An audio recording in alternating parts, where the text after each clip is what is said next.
informativo. Hola, ¿qué tal? Sean todos bienvenidos a la presente emisión del informativo en NTN 24. Soy Carlos Eduardo Sánchez y es un gusto acompañarlos durante la próxima hora con esta actualización de noticias. Vamos de inmediato con los titulares de la jornada. Tragedia en Colombia, un derrumbe de tierra sepultó 3 casas. Al menos 9 personas murieron, reportan varios desaparecidos. Yo sentí el estruendo, no sé, salí corriendo y vi las casas que estaban enterradas. Solo ayudé a sacar 3 personas porque no aguanté más. 9 muertos, 350 personas evacuadas, 4 casas completamente sepultadas por una luz de tierra que cayó en el barrio Alto de Bellavista, en la Comuna 3 de Barranca Bermeja, en el oriente de Colombia.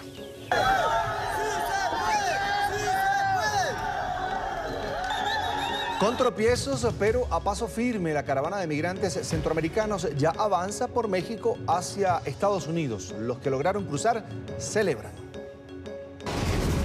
Brasil polarizado a una semana de las elecciones presidenciales. Partidarios del candidato favorito, el ultraconservador Jair Bolsonaro, marcharon en todo el país horas después de que lo hicieran sus críticos.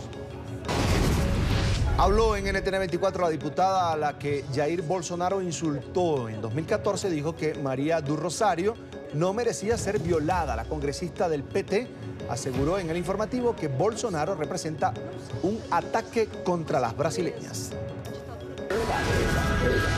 Los hijos del Zika, 3 años después del brote del virus en Brasil, les contamos cómo viven los niños que nacieron con microcefalia por causa de esta enfermedad. Nuevas imágenes muestran al periodista saudí entrando al consulado de su país en Estambul momentos antes de que su rastro se esfumara. Arabia Saudita reconoció que la muerte del reportero, crítico de la monarquía, fue un grave error. En deportes, con gol agónico del argentino Mauro Icardi, Inter celebró en el clásico de la Madonina.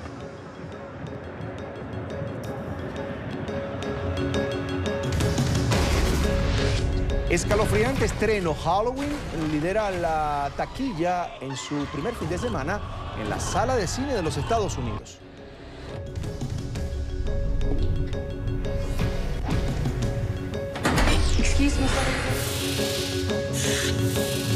Comienza el informativo.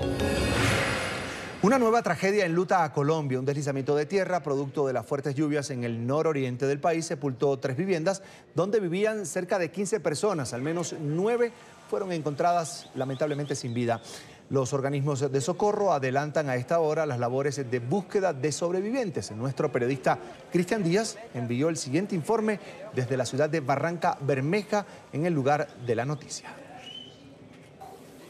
Y justo detrás mío, en este lugar, están ubicadas 2 casas de madera que quedaron totalmente destruidas por la fuerza de la naturaleza. Las personas que vivían aquí fallecieron, otras se salvaron de milagro porque tenían un evento familiar en otro barrio de este municipio. Los relatos del dolor, la tristeza, la angustia y todas las emociones que vivieron en medio de esta tragedia, contados por las personas que la vivieron. La tragedia sorprendió a varias familias del barrio San Silvestre en Barranca Bermeja. Una luz de tierra sepultó sus viviendas. Cuando eso se cayó, nosotros vinimos y sacamos de todo. Tablas, neveras, de toda cosa. En 3 casas había 11 personas. 7 personas fallecieron y 4 más están reportadas como desaparecidas. Yo sentí el estruendo, no sé, salí corriendo y vi las casas que estaban enterradas. Solo ayudé a sacar 3 personas porque no aguanté más. Entre las víctimas están una mujer adulta mayor, sus 2 hijos y 2 nietos de 3 y 6 años. Vecinos del sector llegaron para tratar de rescatar personas. A esta hora las autoridades continúan la remoción de algunos escombros, también la evacuación de 350 personas, pues el terreno es inestable. El fuerte aguacero que duró toda la noche hizo que el terreno cediera. A las 6 de la mañana la montaña cayó sobre las viviendas. Miles de metros cúbicos de tierra acabaron con los cimientos de las casas, las desplazó y terminó sepultándolas. Yo vine a ver qué pasaba y pues agarré una pala y empecé a excavar para encontrar a las personas. Y sacamos a 3 y ya pues me salí para no seguir allá. Según la administración municipal, estas viviendas fueron construidas sobre una zona de alto riesgo. Se determinó que todo este sector va a ser evacuado. Ya solicitamos al Ejército Nacional que haga presencia para poder en un tiempo récord poder sacar los cuerpos que están sin vida en este momento. En la zona fue declarada la alerta roja porque hay al menos 50 casas en riesgo. La montaña es inestable. Organismos de socorro buscan a las 4 personas que fueron reportadas como desaparecidas entre los escombros y en las zonas aledañas donde hay restos de las casas. Según el último reporte de las autoridades, se descarta que haya más desaparecidos o personas sepultadas en este terreno que fue evacuado de manera preventiva, pues en la parte alta de esta zona hay una torre eléctrica que está a punto de colapsar y amenaza con venirse abajo. Es el informe desde Barrancabermeja, Santander, en el nororiente de Colombia. Con la cámara de Wilfredo Pinto les informó para NTN 24 Cristian Díaz. Entre tanto, en el suroccidente colombiano se adelantan los operativos para trasladar los cuerpos de los 4 militares que murieron en un accidente aéreo. El mal clima dificultó el acceso a la zona donde cayó el helicóptero en el que viajaban los uniformados. El ministro de Defensa de Colombia, Guillermo Botero, aseguró que la tripulación del helicóptero Black Hawk tenía amplia experiencia y explicó que serían las causas del siniestro.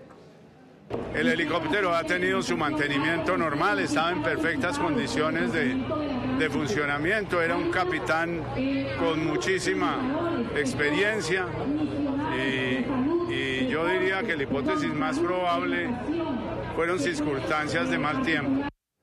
Una de las víctimas del accidente del helicóptero es el cabo Eduardo Ruiz. Llevaba 14 años en el Ejército de Colombia y tenía 13 condecoraciones por su servicio. Su familia asegura que el sueño del militar fue siempre volar. En Pitalito, Huila, es esperado el cuerpo del cabo primero, Eduardo Ruiz Gutiérrez, fallecido en el siniestro del helicóptero que cayó en el Cerro California, en Cauca. Los familiares del suboficial dijeron que desde niño soñaba con la vida militar y ser piloto. Desde muy pequeño él quería ser piloto, él amaba mucho la vida militar.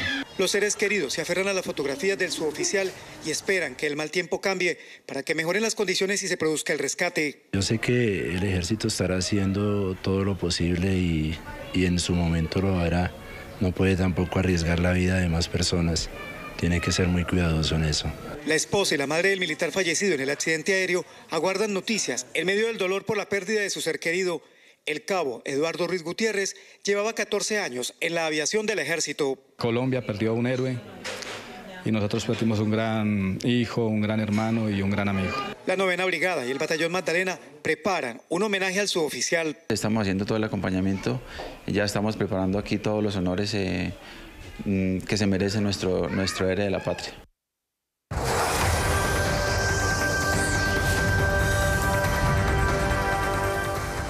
A 7 días para las elecciones en Brasil, la polarización se agudiza en la recta final de la campaña electoral. Marchas a favor y en contra del candidato favorito en las encuestas, el ultraconservador Jair Bolsonaro, han sido protagonistas este fin de semana. Los seguidores de Jair Bolsonaro salieron a las calles de Sao Paulo para expresar su apoyo al candidato ganador de la primera vuelta. Los partidarios salieron de forma masiva en al menos 26 ciudades del país. En Sao Paulo los ciudadanos marcharon a lo largo de la avenida Paulista, mientras que en Río de Janeiro se concentraron en la icónica playa de Copacabana. Por su parte, cientos de mujeres se manifestaron en contra de la candidatura de Bolsonaro este fin de semana. Con tambores y al grito de "El no", diversas concentraciones tuvieron lugar incluso en países como Uruguay y Argentina en repudio al conservador, quien ha causado polémica por sus comentarios machistas en el pasado. Como mujer negra nunca votaría por un hombre misógino, nunca votaría por un hombre que dice que una mujer podría ser violada, porque va en contra de todas las luchas que las mujeres han tenido en su historia. El sucesor de Michel Temer gobernará el país en el periodo 2019-2022 y tendrá la responsabilidad de enfrentar grandes retos que aquejan al país en los últimos años. La corrupción política, el aumento de la violencia y la crisis económica son algunos de los problemas que han azotado la nación en las administraciones recientes. En NTN 24 hablamos con María du Rosario, la diputada a quien el candidato Jair Bolsonaro le dijo que no merecía ser violada. Esto ocurrió en el año 2003. Años más tarde, en el 2014, la historia se volvió a repetir cuando Bolsonaro repitió sus ofensas en el Pleno de la Cámara de Diputados. Du Rosario acusó al candidato conservador, que en esa época era diputado, de promover además la violencia sexual contra las mujeres en sus discursos. En diálogo con el informativo de NTN 24, la diputada del PT denunció los riesgos a los que, según ella, se enfrentan las mujeres brasileñas y las minorías si Bolsonaro es elegido presidente de Brasil el próximo domingo. Todas las otras mujeres, no solamente yo, sino otras mujeres que hacen parte de organizaciones, de colectivos y que saben que no serán bien atendidas por este gobierno, que van a perder su batalla por estos criminales. Y es por eso que Bolsonaro representa todo esto, representa un retroceso, representa un ataque en contra de las mujeres brasileñas en el país. El candidato a la presidencia de Brasil también despierta sentimientos encontrados en el resto del mundo. En diferentes países se organizaron múltiples manifestaciones en contra del aspirante. En Argentina, con pancartas y carteles, miles de manifestantes se reunieron frente a la Embajada de Brasil en Buenos Aires, la capital argentina, para expresar su descontento contra el dirigente del Partido Social Liberal. También en Uruguay, es considerado uno de los países más progresistas de la región. Unas 300 personas fueron convocadas frente a la embajada brasileña en Montevideo, la capital. Y ahora vamos a ir a México. Un colectivo de personas alzaron su voz en rechazo de la candidatura de Bolsonaro en el emblemático Ángel de la Independencia en la capital, en Ciudad de México. Y las protestas también llegaron hasta el continente europeo. En París, la capital francesa, se reunieron cientos de manifestantes en la plaza de la batalla de Stalingrado para denunciar al que llamaron fascismo de Jair Bolsonaro.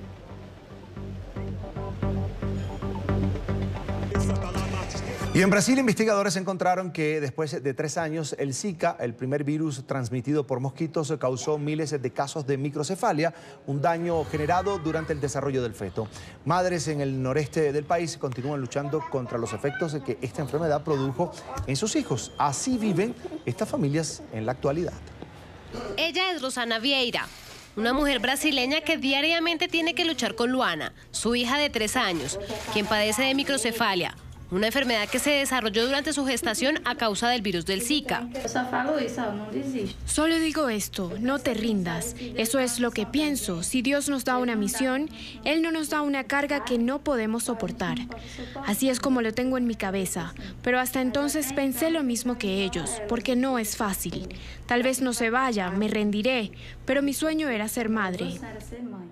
Aunque los casos han disminuido en el país, Rosana y otras madres intentan sobrevivir con un cheque mensual de unos $250. Un subsidio con el que deben cubrir no solo su alojamiento y alimentos, sino también medicamentos y transporte para las visitas frecuentes al médico. En ocasiones es insuficiente. La epidemiología del virus ha disminuido considerablemente en el último año, por lo que ahora solo tenemos 9 casos por cada 100.000 personas, pero las actividades de investigación continúan con la misma intensidad que en 2016, cuando comenzó la crisis del Zika. En este momento hemos encontrado varias vacunas en desarrollo. Jacqueline y Gleisi también son madres y viven la misma situación, pero el amor por sus hijos y la esperanza de una vida mejor hacen que su lucha sea un motivo de superación. Hay días en que no tienes tiempo para nada, pero nunca te rindas. Antes del Zika nunca se habían relacionado estos efectos con ningún otro virus que también resultara ser transmitido por la picadura de mosquitos. Y a Nicolai Abril le pregunto a esta hora, Nicolai, ¿de dónde viene el Zika y además cuáles son los riesgos de adquirir este virus? Hola Carlos, ¿qué tal? Pues bien, le cuento, el dengue, el chikungunya y el Zika provienen todos de la misma familia. Son transmitidos básicamente por el mosquito Aedes, el Aedes aegypti, y el mosquito tigre asiático Aedes albopictus. El Aedes aegypti se encuentra principalmente en los trópicos, mientras que el mosquito tigre asiático se encuentra en climas tropicales y templados, invadiendo las Américas e incluso Europa. Las 3 enfermedades tienen varios síntomas en común: fiebre, dolor de de cabeza y dolores similares a la gripe. El virus del chikungunya puede causar un dolor articular debilitante, aunque esto generalmente se alivia después de unos días o semanas. Menos común y hasta hace poco menos estudiado, el virus del Zika es difícil de detectar y a menudo pasa desapercibido. Los síntomas pueden incluir erupciones cutáneas y conjuntivitis. Ocasionalmente pueden ocasionar también la muerte y complicaciones graves. Los científicos han establecido vínculos entre el Zika y los trastornos neurológicos graves como el síndrome de Guillain-Barré y la microcefalia por defecto de nacimiento, por lo que las mujeres embarazadas están, como lo vimos ya, especialmente en riesgo. Según la Organización Mundial de la Salud, la mitad de la población mundial está en riesgo por el dengue. El dengue grave o el dengue hemorrágico es una de las principales causas de hospitalización y muerte en Asia y también en América Latina. Una vez que un paciente ha tenido dengue, debe ser inmune de por vida, pero solo contra esta cepa. La mejor prevención contra todas estas enfermedades es evitar por completo las picaduras de mosquito. Carlos, en las áreas de alto riesgo, las autoridades piden a las personas que vacíen, limpien o cubran los recipientes que pueden contener agua para reducir los lugares donde los mosquitos pueden reproducirse. Es la recomendación de las autoridades en los países que se encuentran y se han encontrado en alerta.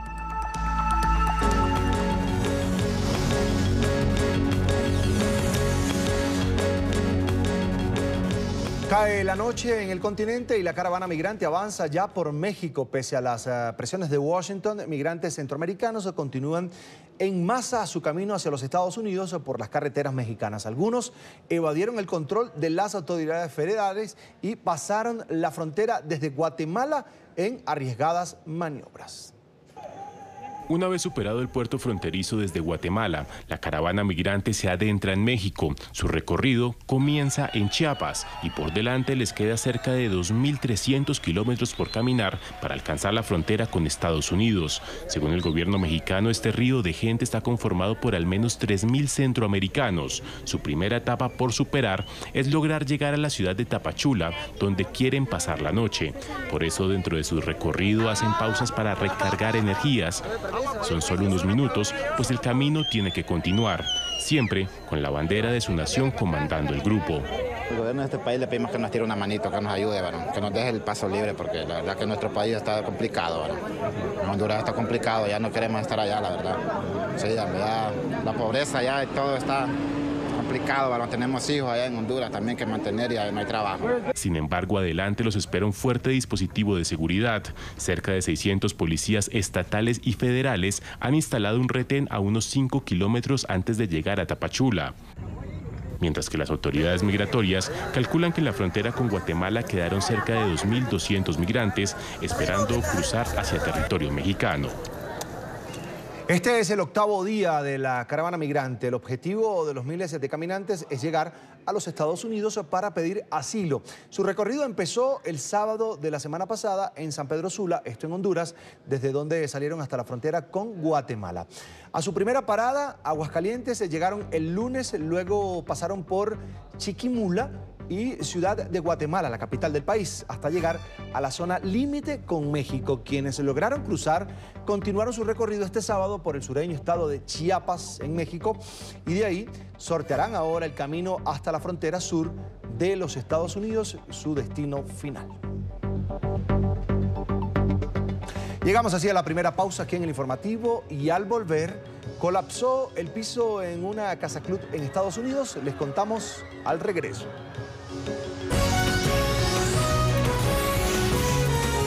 Continuamos con el informativo.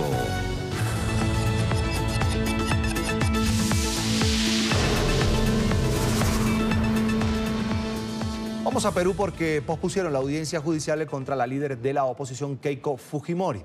La diligencia en la que se iba a estudiar el nuevo pedido de prisión preventiva por 36 meses contra la dirigente de Fuerza Popular fue aplazada para este lunes. Según la defensa legal de Keiko, la fiscalía no presentó correctamente las pruebas. Fujimori es investigada por el presunto delito de lavado de activos. Esperemos que la Fiscalía cumpla con hacer bien su trabajo y presente de manera completa un requerimiento. Yo ya lo vi, yo lo reclamé ayer públicamente, que me habían notificado a las 9:56 de la mañana y la cuestión estaba completa. Entonces, ¿cómo vamos a venir a defendernos a la audiencia si no está completa la documentación? Pero lo que es más grave, los elementos de convicción, en términos simples, las pruebas no las individualiza, no me establece cuáles son las pruebas en contra de mi patrocinada.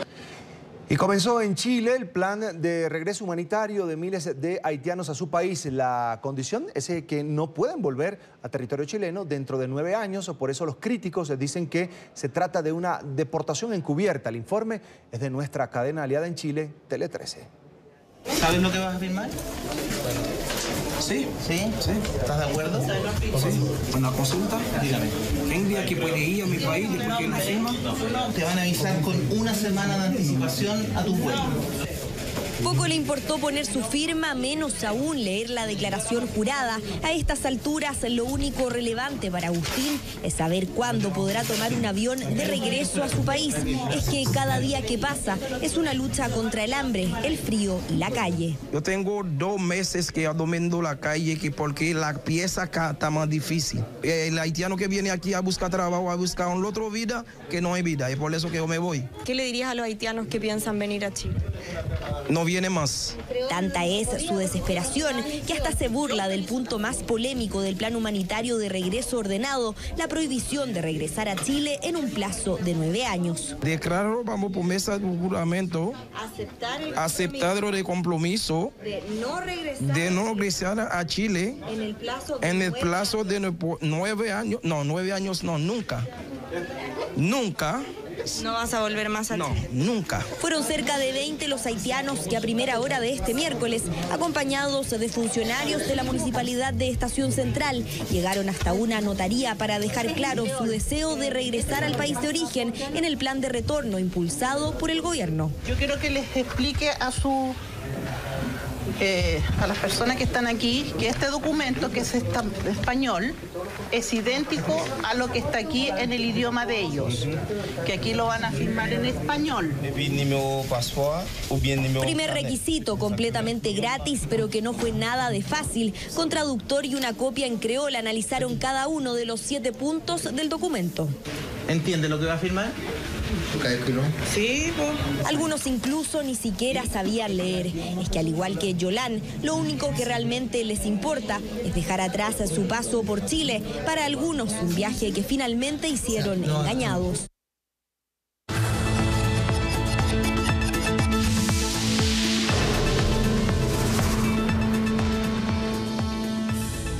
El Fondo de Población de las Naciones Unidas advierte que América Latina supera la tasa mundial de embarazo adolescente.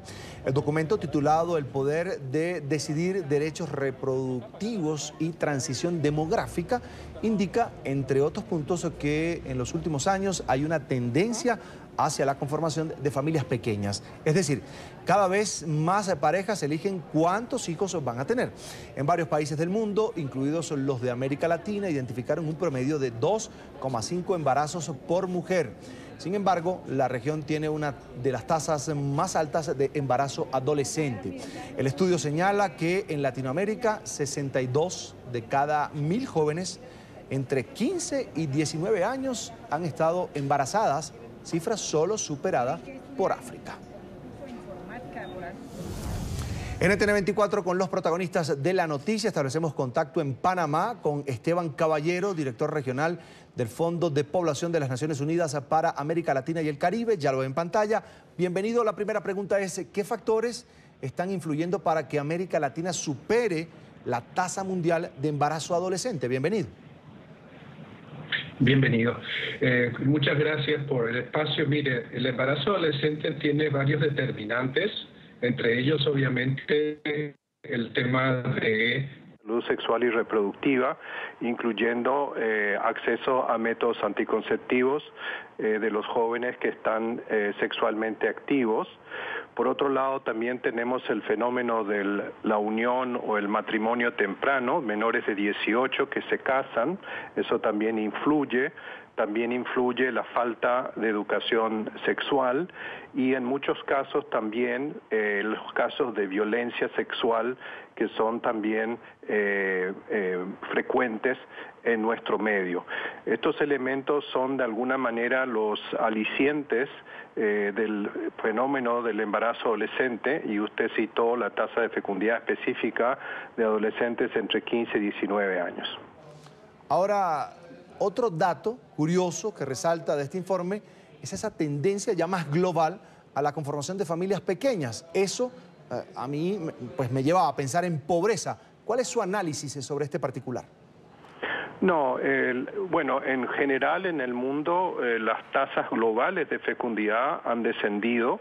En nuestra región, América Latina, el promedio ha descendido ya a 2.06, o sea, está por debajo de lo que en demografía se llama la tasa de fecundidad de reemplazo.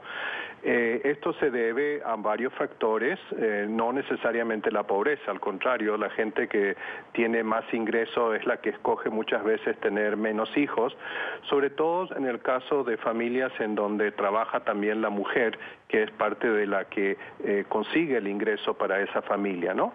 Entonces este es un fenómeno en el que vemos que la gente que ha tenido opciones a lo largo de su vida, ha tenido, como dice el título, el poder de decidir, ha ido escogiendo tener menos hijos, aprovechando esas oportunidades y esas opciones y ejerciendo sus derechos reproductivos. Señor Caballero, este punto final de decisión de la familia, de los jóvenes, de la gente que está un poco más preparada, pudiera verse reflejado en un futuro no tan lejano, unos 10, 15 años, en disminución de la pobreza? Bueno, no se puede hablar en esos términos generales. Lo que sí es importante es que en un hogar, en una familia, si una familia decide poder controlar, digamos, cuántos hijos tiene, poder decidir más bien cuántos hijos tiene, lo hace muchas veces pensando en combinar su vida familiar, su vida reproductiva, con sus oportunidades de educación y con sus oportunidades de empleo. Entonces, el ejercicio de los derechos reproductivos y el aprovechamiento de oportunidades de educación y generación de ingresos generalmente van acompañados. Entonces, por eso existe cierta correlación más bien entre la posibilidad de los hogares de salir de la pobreza y la posibilidad de ese hogar también de ejercer sus derechos reproductivos. Cuando hablábamos de la tasa de adolescentes embarazadas, usted decía que también un factor que podría estar influyendo en este tipo de situaciones para las jóvenes en América Latina era el tema de los matrimonios tempranos. ¿Eso tiene que ver de alguna manera con la violencia que se vive en el continente, en América Latina? En algunos casos sí, en otros no. Yo creo que existen situaciones, digamos, de casi matrimonio forzado, de emparejamiento forzado que va muy aunado a la violencia, y esto puede llegar a ser frecuente, pero no es 100% una correlación 100% entre matrimonio, unión temprano y violencia, ¿no? Algunas de estas cosas están emparejadas, en otras oportunidades no. Así que hay que analizar la situación en cada caso, sí. Bien, quiero agradecer a Esteban Caballero, es el director regional del Fondo de Poblaciones de las Naciones Unidas para América Latina y el Caribe, por compartir con nosotros estos minutos aquí en el informativo. Muchas gracias. Al contrario, gracias, hasta luego. Y en neveras y envueltos en bolsas negras se permanecen en morgues de ciudades fronterizas de Colombia los cuerpos sin reclamar de varios venezolanos. Los costos para repatriarlos son altos. El Instituto de Medicina Legal prendió la alerta porque familias venezolanas estarían dejando los restos de sus seres queridos en el lado colombiano de la frontera porque no tienen recursos para sepultarlos. Otro drama de la crisis que se vive en Venezuela. El número de cuerpos dejados a este lado de la frontera prendió la alerta de los funcionarios de medicina legal. Algunos muertos por causas violentas, pero también por causas naturales. Pueden ser personas identificadas con doble nacionalidad, nacionalidad colombiana y venezolana, o personas identificadas con nacionalidad venezolana, pero en donde, aunque estén los familiares allí, ellos no tienen recursos. Medicina Legal realiza el levantamiento de los cuerpos y la necropsia. Cuando identificamos un cuerpo como ciudadano venezolano porque tiene documentos venezolanos, informamos inmediatamente a Migración Colombia y a la Fiscalía General de la Nación. Migración intenta hacer los trámites para ubicar familiares. En muchas ocasiones se hallan los familiares, pero nuevamente nos encontramos con que los familiares no poseen ningún tipo de recurso que les permita reclamar el cuerpo para darle sepultura. En ese sentido, los dejan en el instituto. Posteriormente conserva los cuerpos en las neveras hasta que se llena la capacidad y los cuerpos más antiguos son enterrados en tumbas individuales de los cementerios locales con el apoyo de las alcaldías. De tal manera que aquellas familias de ciudadanos venezolanos que no pudieron en su territorio inhumar de manera digna un cadáver, pues ven que en Colombia, gracias al apoyo de las alcaldías y las administraciones locales, tienen un enterramiento digno. Y así tienen cómo visitar la tumba de sus seres queridos.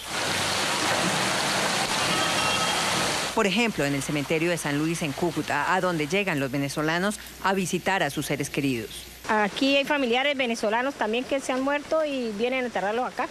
Este fenómeno está aumentando de manera dramática en Cúcuta y Arauca. Y el presidente de Colombia, Iván Duque, inicia una gira de 3 días por Europa. Hay expectativa por el encuentro que sostendrá este lunes en el Vaticano con el Papa Francisco. NTN 24 está en el lugar de la noticia con nuestro enviado especial, Andrés Gil. Andrés, buenas noches.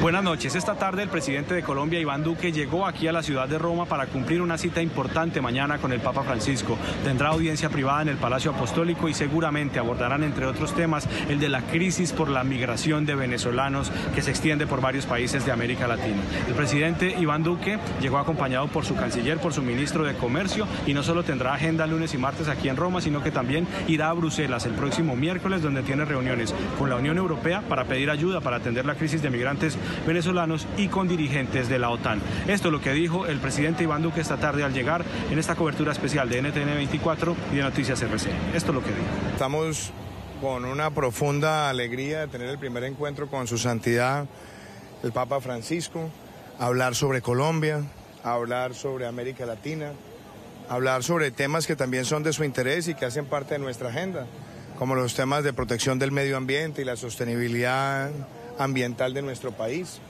Y estamos también muy contentos de tener reuniones acá con el primer ministro Conte, con el presidente Mattarella también, viajar después a Bruselas, donde estaremos visitando la OTAN, reunidos también con el primer ministro de Bélgica, donde nos estaremos viendo con los funcionarios de la Unión Europea al más alto nivel, donde tendremos además reuniones en el Banco Europeo de Inversiones que esperamos nos apoyen en nuestro país. Entonces creo que inicia una visita que espero sea muy positiva para todo el pueblo colombiano. Al llegar esta tarde al aeropuerto romano de Champino, el presidente de Colombia, Iván Duque, expresó que viene también en su condición de creyente católico a esta reunión, a este encuentro con el Papa Francisco. Está acompañado por su esposa María Juliana y por sus 3 hijos. Es la información por el momento desde Ciudad de Vaticano en esta cobertura especial de NTN 24 y de Noticias RCN. Con la cámara de Ricardo Abella les digo muy buenas noches. Gracias, Andrés, por el reporte. Desde Roma, la Arquidiócesis de Washington publicó esta semana una lista con 31 nombres de antiguos sacerdotes que supuestamente cometieron abusos sexuales contra menores de edad. El listado se conoce después de que el Papa Francisco aceptara la dimisión del arzobispo de la capital de los Estados Unidos, señalado precisamente de haber encubierto los abusos. El informe es de nuestra cadena aliada La Voz de América. Francis Benham, Roger Gallagher, John Eccleston son algunos de los 31 nombres de clérigos de la Arquidiócesis de Washington, D.C., creíblemente acusados de abusos sexuales de menores en los últimos 70 años. Las identificaciones son parte de una lista publicada por el cardenal Donald Wuerl, el renunciante arzobispo de la capital, el cual en una carta a los clérigos defendió el trabajo de su arquidiócesis contra los abusos desde 1986 y definió la publicación como un paso necesario hacia la plena transparencia y la rendición de cuentas y el proceso de curación. La noticia llega 4 días después que el Papa Francisco aceptó la renuncia del cardenal, acusado de haber supuestamente encubierto abusos sexuales en su jurisdicción. Ninguno de los clérigos denunciados está actualmente activo. 18 de ellos habían sido arrestados y 5 de los no arrestados se encuentran en una base de datos pública de sacerdotes acusados. Solo 6 son nuevos nombres. En la carta, Wuerl precisó, hablando de la lista. Es importante señalar que, por lo que sabemos, no ha habido un incidente de abuso de una menor por parte de un sacerdote de la arquidiócesis en casi 2 décadas. La tolerancia cero ha sido obligatoria en esta arquidiócesis y el abuso cero ha sido el resultado. Una ulterior lista con los nombres de clérigos involucrados en acusaciones no creíbles será publicada pronto. Sin embargo, la lista no aclara cómo los acusadores se presentaron recientemente, cuántas víctimas fueron abusadas por los sacerdotes, ni si todos los casos fueron llevados a las autoridades civiles. En Estados Unidos, 30 heridos dejó el colapso del piso de una casa club. Esto ocurrió en Carolina del Sur. Los asistentes a una fiesta de bienvenida de una universidad lograron captar cómo la pista de baile se derrumbó y las personas cayeron al sótano del lugar, que fue construido en el año 2004. Las autoridades tratan de establecer la causa del incidente.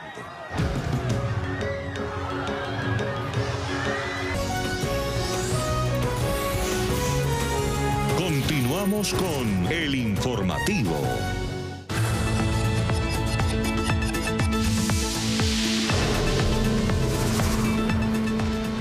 La televisión de Turquía dio a conocer nuevas imágenes del periodista saudí Jamal Khashoggi. Se trata de las últimas en las que fue visto con vida justo antes de entrar al consulado de su país en Estambul.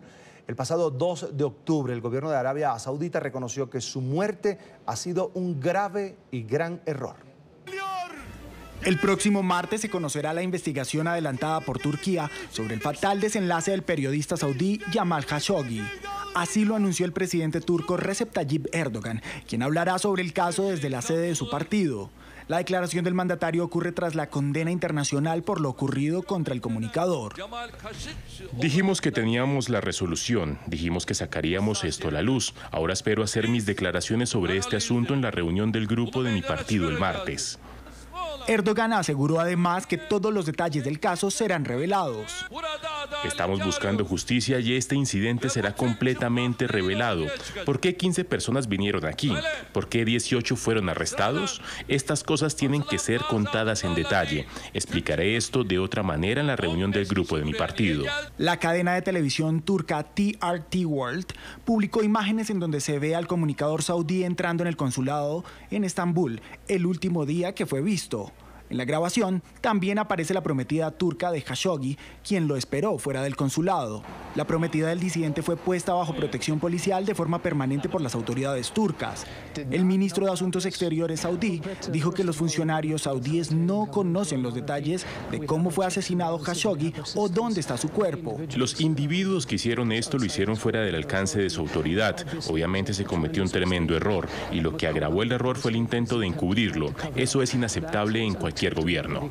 En una entrevista con la cadena Fox News, afirmó que el también colaborador del Washington Post fue abordado por el equipo de seguridad saudí cuando entró en el consulado y que su relato de lo que sucedió después difiere de los funcionarios turcos. Uno de los elementos claves para conocer el desenlace del deceso del periodista es la grabación de audio que presuntamente documenta el asesinato de Khashoggi dentro del consulado. Emergencia en Taiwán. Un tren se descarriló cerca de Taipei, dejando un saldo preliminar de al menos 22 personas muertas y 171 heridas. Según las autoridades, 366 pasajeros viajaban a bordo. Todos los heridos, 10 de ellos son muy graves, se fueron trasladados a hospitales cercanos, donde están siendo atendidos. Entre el grupo se encuentra un ciudadano estadounidense.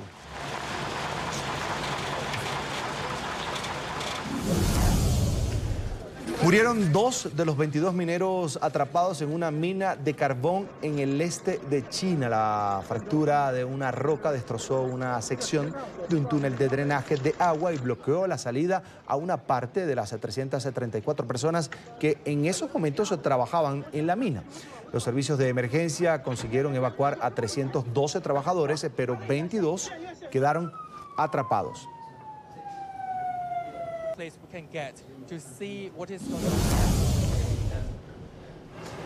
Segundo salto masivo de la valla fronteriza entre el enclave español de Melilla y Marruecos. Al menos 200 migrantes africanos escalaron la barrera metálica de 7 metros. En la red quedaron los ganchos y clavos que usaron para cruzar. Autoridades reportaron la muerte de un subsahariano, al parecer por un paro cardíaco.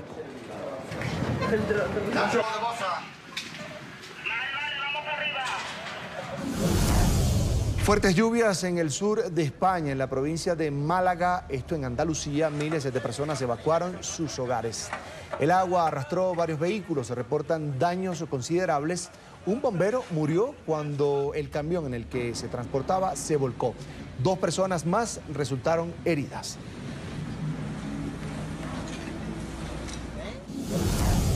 Y una multitud de ovejas invadió el corazón de Madrid, de la capital española. Reemplazaron el tráfico habitual.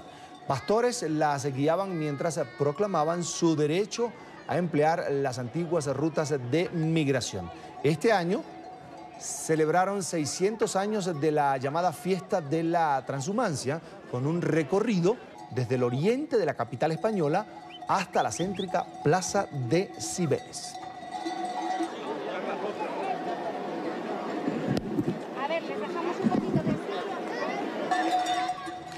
Y seguimos con los videos más populares, o lo más popular en este caso en las redes sociales. Este tierno caso se volvió viral, ya lo van a ver.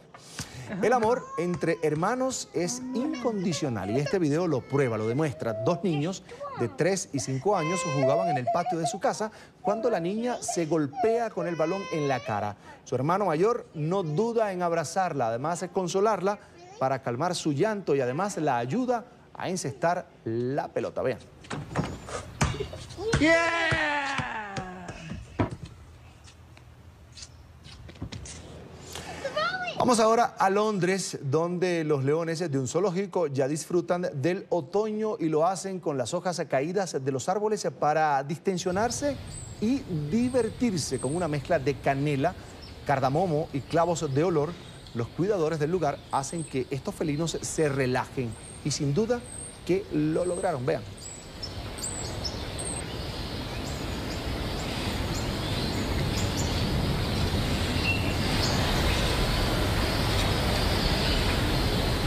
Y ahora presten atención a este sorprendente hallazgo de la policía colombiana. En un operativo de registro en la ciudad de Cali, las autoridades encontraron marihuana en latas de durazno.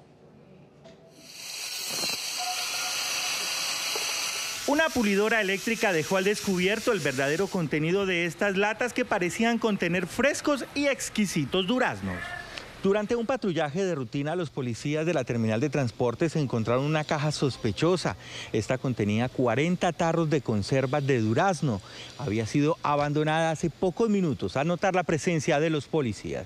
Se dieron un trabajo muy especial los narcotraficantes, porque realmente estaba empacado al vacío.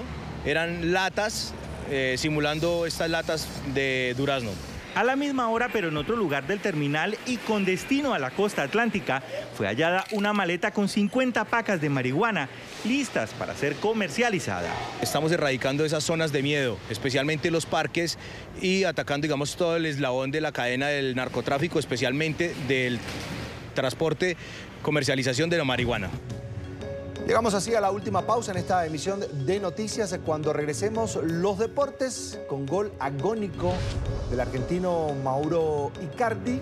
Inter se quedó con el clásico de la Madonina.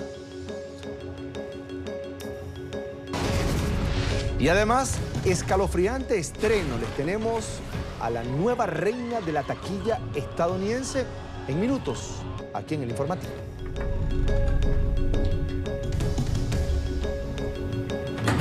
Excuse me, somebody's in here. Y con un video compartido en Facebook, un salvadoreño en Estados Unidos denuncia discriminación. Una cajera se negó a darle información solo porque no hablaba inglés. Ahí la ven. La empleada, que trabaja en una cadena de supermercados, le insistió al hombre que dejara de hablar en español porque estaba en Texas. En inglés. Ya, esto no está aquí, Ok. Cerramos con cine. Escalofriante estreno. Halloween lidera la taquilla en su primer fin de semana en las salas de cine de los Estados Unidos. Se trata de una de las películas más importantes en el género de terror desde los años 80. Ha recaudado un total de $77.5 millones.